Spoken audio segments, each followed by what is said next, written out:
students, welcome to our channel. ఈ రోజు ఈ వీడియోలో మనం 10th class maths chapter 1 real numbers so introduction గురించి నేర్చుకుంటున్నాము. మీరు ఆల్రెడీ 9th క్లాస్ లో సో రియల్ నెంబర్స్ అంటే ఏంటిది అనేది ఒకసారి ఆల్రెడీ చూశారు. మీరు 9th క్లాస్ లో సో చాప్టర్ 1 నెంబర్ సిస్టమ్ లో ఇక్కడ మీకు రేషనల్ నెంబర్స్ అంటే ఏంటివి, ఇర్రేషనల్ నెంబర్స్ అంటే ఏంటివి అనేది ఆల్రెడీ మీరు ఈ చాప్టర్ లో తెలుసుకున్నారు. సో ఇక్కడికి వచ్చేసరికి మనం రియల్ నెంబర్స్ గురించి నేర్చుకుంటున్నాము. సో రియల్ నెంబర్స్, అసలు నెంబర్స్ అంటే ఏంటివి అనేది ఫస్ట్ మనకు తెలియాలి. ఫస్ట్ మీరు ఈ చాప్టర్ చూసే ముందు so what is natural number, natural number అంటే ఏంటిది, హోల్ నెంబర్స్ అంటే ఏంటివి, ఇంటీజర్స్ అంటే ఏంటివి, వీటిలో మళ్ళీ మీకు రేషనల్ నెంబర్స్ అంటే ఏంటివి, ఇర్రేషనల్ నెంబర్స్ అంటే ఏంటివి, సో ఇవన్నీ మనకి తెలియాలి. న్యాచురల్ నెంబర్స్, కౌంటింగ్ నెంబర్స్, ఏవైతే మనం నెంబర్స్ 1 2 3 4 ఇలా కౌంట్ చేస్తామో వీటిని మనము న్యాచురల్ నెంబర్స్ అంటాము. న్యాచురల్ నెంబర్స్ కి 0 కూడా ఉంటాయి, అంటే along with 0 0 1 2 3 and so on. So ఇలా ఉంటే వీటిని మనము హోల్ నెంబర్స్ అంటాము. అండ్ నెక్స్ట్ వచ్చేసరికి ఇంటీజర్స్. సో పాజిటివ్ వాల్యూస్ తో పాటు నెగిటివ్ వాల్యూస్ కూడా ఉంటే వాటిని మనము ఇంటీజర్స్ అంటాము. ఓకే, సో ఇంటీజర్స్ ని మనం capital I R capital Z తో డినోట్ చేస్తాము. ఇంటీజర్స్ లో మీకు నెగిటివ్ అండ్ పాజిటివ్ వాల్యూస్ అంటే ప్లస్ వాల్యూస్ మైనస్ వాల్యూస్ రెండు ఉంటాయి. అండ్ నెక్స్ట్ వచ్చేసరికి రేషనల్ నెంబర్స్, ఏవైతే మీకు ఫ్రాక్షన్ ఫామ్ లో ఉన్నాయో వాటిని మనము రేషనల్ నెంబర్స్ అంటాము. Okay, and next irrational number, fraction form లో రాయటానికి వీలు లేనటువంటి వాటిని మనము ఇర్రేషనల్ నెంబర్స్ అంటాం. సపోజ్ √2, పై వాల్యూ, -√6 ఇలాంటి వాల్యూస్ మనం ఇర్రేషనల్ నెంబర్స్ అంటాం. అండ్ మన చాప్టర్ వచ్చేసరికి రియల్ నెంబర్స్. ఈ రియల్ నెంబర్స్ లో ఏంటంటే రేషనల్ అండ్ ఇర్రేషనల్ నెంబర్స్ ఇవన్నీ కలిసి ఉంటే వాటిని మనము రియల్ నెంబర్స్ అంటాము. ఓకే, సో ఇక్కడ మీరు టోటల్ గా అబ్జర్వ్ చేసినట్లయితే సో ఇది టోటల్ గా మీకు రియల్ నెంబర్ అవుతుంది. మీకు రియల్ నెంబర్స్ లో న్యాచురల్ నెంబర్స్ ఉంటాయి, హోల్ నెంబర్స్ ఉంటాయి, ఇంటీజర్స్ ఉంటాయి, rational numbers and irrational numbers. ఈ నెంబర్స్ అన్ని కలిపి మనము రియల్ నెంబర్స్ అంటాము. ఓకే, సో ఇది మీరు ఆల్రెడీ 9th క్లాస్ లో నేర్చుకొని వచ్చారు.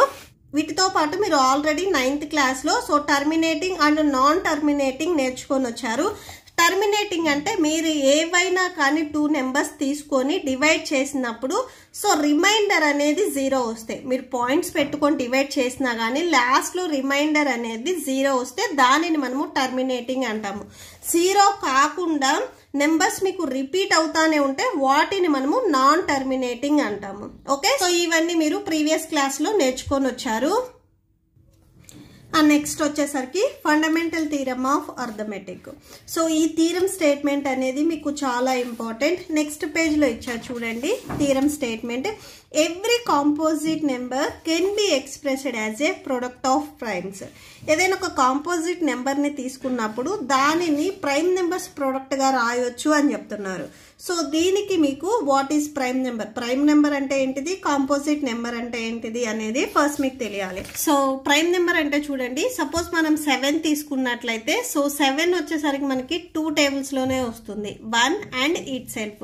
సో ఫస్ట్ టేబుల్లో వస్తుంది, 7th టేబుల్లో వస్తుంది. ఇంకే టేబుల్ అయినా కానీ మీకు 7 వస్తుందా, రాదు. So 7 is a prime number. Suppose మీరు 4 తీసుకున్నారనుకోండి, 4 మీకు ఫస్ట్ టేబుల్లో వస్తుంది, సెకండ్ టేబుల్లో వస్తుంది అండ్ 4th టేబుల్లో వస్తుంది. మీకు 1 and it self. So first table and it self ఇక్కడ ఏదైతే నెంబర్ తీసుకున్నారో సేమ్ అదే టేబుల్లో వస్తే అది ప్రైమ్ నెంబర్ అవుతుంది. సో ఇంకే టేబుల్ అయినా కానీ ఎక్స్ట్రాగా వచ్చినట్లయితే అది కాంపోజిట్ నెంబర్ అవుతుంది. Okay, so prime number definition ఏంటంటే మీరు ఏదైనా కానీ ఒక నెంబర్ తీసుకున్నప్పుడు ఆ నెంబర్ అనేది first table and it self, మీరు ఏ నెంబర్ అయితే తీసుకున్నారో సేమ్ అదే టేబుల్లో వస్తే అది ప్రైమ్ నెంబర్ అవుతుంది. ఇన్ కేస్ ఎక్స్ట్రాగా ఇంకేదైనా టేబుల్లో వస్తే అది కాంపోజిట్ నెంబర్ అవుతుంది.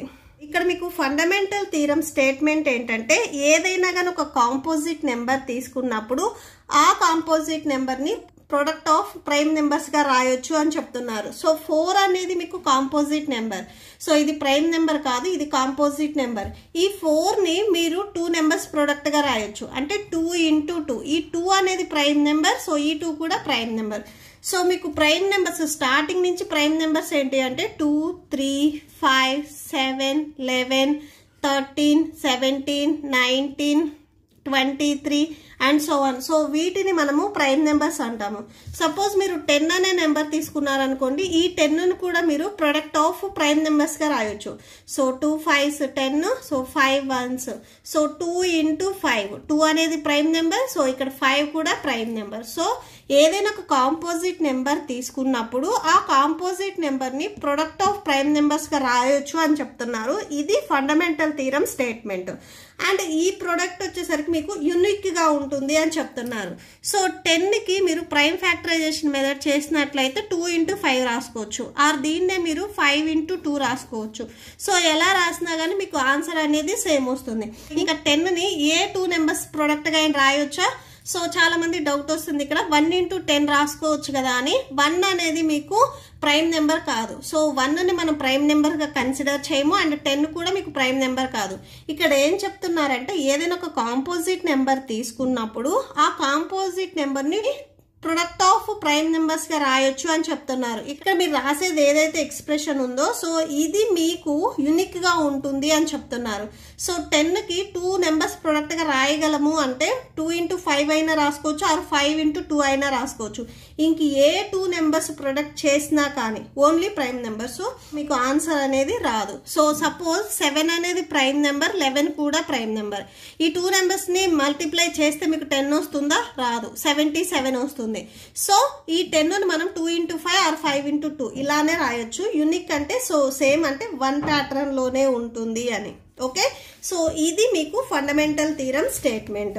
సో ఈ ఫండమెంటల్ థీరాన్నే మనము యూనిక్ ఫ్యాక్టరైజేషన్ మెథడ్ అంటాము, ఆర్ ప్రైమ్ ఫ్యాక్టరైజేషన్ థీరం అంటాము. మీకు ఎగ్జామ్స్ లో ఒక్కోసారి థీరం స్టేట్మెంట్ అడుగుతారు, ఫండమెంటల్ థీరం స్టేట్మెంట్ అడుగుతారు, or unique factorization theorem statement రాయండి అని అడుగుతారు, or prime factorization theorem statement రాయమని అడుగుతారు. సో ఫండమెంటల్ థీరం అన్నా, యూనిక్ ఫ్యాక్టరైజేషన్ థీరం అన్నా, ఫ్యాక్టరైజేషన్ థీరం అన్నా గానీ సో 3 సేమే. ఓకే, సో మీరు ఫండమెంటల్ థీరం స్టేట్మెంట్ అనేది రాసుకోవాల్సి వస్తుంది. సో ఈ స్టేట్మెంట్ అనేది మీకు చాలా important. Okay, so that's it. So ఈ చాప్టర్ ఇంట్రడక్షన్ అనేది మీకు కంప్లీట్ అయింది. ఈ వీడియో లాస్ట్ లో మీకు ఈ చాప్టర్ లో ఉన్న exercises videos and example videos continue అవుతాయి, చెక్ చేసుకోవచ్చు. మీకు ఈ వీడియో నచ్చితే ప్లీజ్ లైక్ చేయండి, మీ ఫ్రెండ్స్కి షేర్ చేయండి, అండ్ మన ఛానల్ని సబ్స్క్రైబ్ చేసుకోండి. So thank you and thanks for watching.